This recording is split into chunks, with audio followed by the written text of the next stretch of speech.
মেয়েদের সবসময় একঘেয়েমি জীবন, সেই সংসার নিয়েই ব্যস্ততা, সংসারকে ঘিরেই একটা মেয়ের জীবন হয়।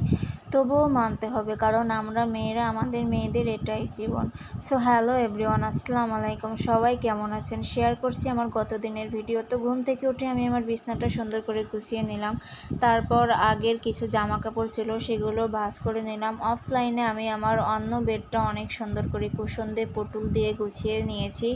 এখন চলে যাব আমি আমার কিচেনে, কারণ রান্নার আগে প্রত্যেকটা মেয়ে কিচেনটা পরিষ্কার করে নেয়। আর মেয়েদের আবেগের জায়গা হচ্ছে কিচেন। কিচেন যদি অপরিষ্কার থাকে, অপরিচ্ছন্ন থাকে, তাহলে কেন জানি আমার রান্না করতেই মন বসে না।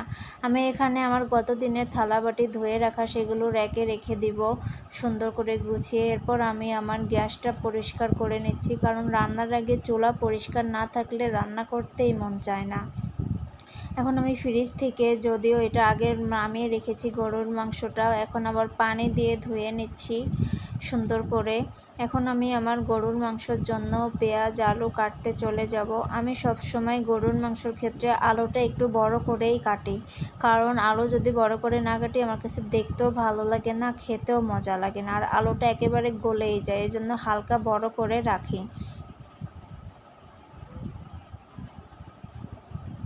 এখন আমার আলু কাটা হয়ে যাচ্ছে। এখন আমি মাংসটা পুরোপুরি ছুটে গেছে। আমি সবসময় গরুর মাংস পাতিলে করে রান্না করতে পছন্দ করি। আমার কাছে মনে হয় পাতিলে করে গরুর মাংস রান্না করলে স্বাদ দ্বিগুণ হয়ে যায়। মশলা দিয়ে দিলাম, পেঁয়াজ দিয়ে দিলাম, বাটা মশলা দিয়ে দিচ্ছি। এখন আমি হালকা তেল দিয়ে গরুর মাংসটা সুন্দর করে হাতে মাখিয়ে নেব, একেবারে চেটকিয়ে চেটকিয়ে, যেন প্রত্যেকটা মাংসর গায়ে মশলা লেগে থাকে। তাহলে দেখবেন আপনার রান্না খেতে খুব মজা হবে, এবং মাংসর ভেতরে সব মশলা ঢুকলে মাংস এমনিই স্বাদ হয়ে যায়। তো গ্যাসটা অন করে এখন আমি আমার হালকা পানি দিয়ে মাংসটা, ঝোলের পানি পরে দিব। এখন আমি কষানোর জন্য পানি দিয়ে দিয়েছি। তো এখন আমি মাংসটাকে সম্পূর্ণ ভালো করে কষিয়ে নেব।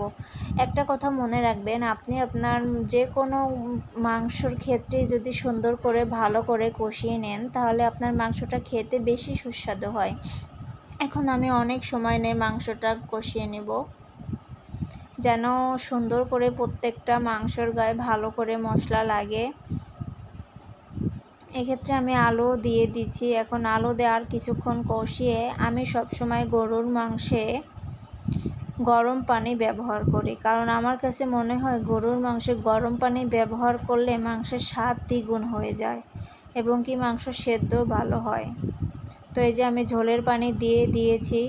এখন এটাকে টানিয়ে আমি একেবারে কমিয়ে ফেলবো, কারণ আমি ঝোলের মাংসে অল্পই রাখি, গরুর মাংসর ক্ষেত্রে ঝোলটা একটু অল্পই রাখি। তো এখন আমি কিচেনটা আর সুন্দর করে বাকিটুকু পরিষ্কার করে নিচ্ছি। এই পাশে এক সাইডে আমার মাংস হচ্ছে, পাশাপাশি আমি কিচেনটা আরেকটু পরিষ্কার করে নিচ্ছি। যদিও এর আগে একবার পরিষ্কার করেছি, তারপরও কিছুটা ময়লা হয়ে যায় রান্না করার সময়, এজন্য আমি বাকিটা পরিষ্কার করে নিচ্ছি।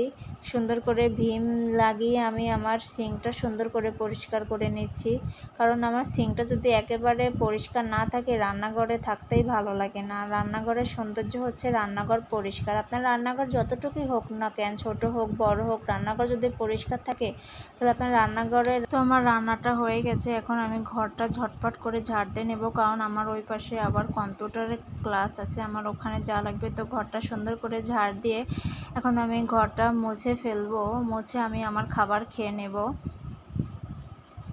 তো এই যে আমার খাবার খেয়ে নেব, এখনই রেডি হয়ে যাব, কারণ আমার ক্লাসে যাওয়া লাগবে। তো চলে এসেছি আমার কম্পিউটার কোর্সে। সবাই ভালো থাকবেন, টাটা।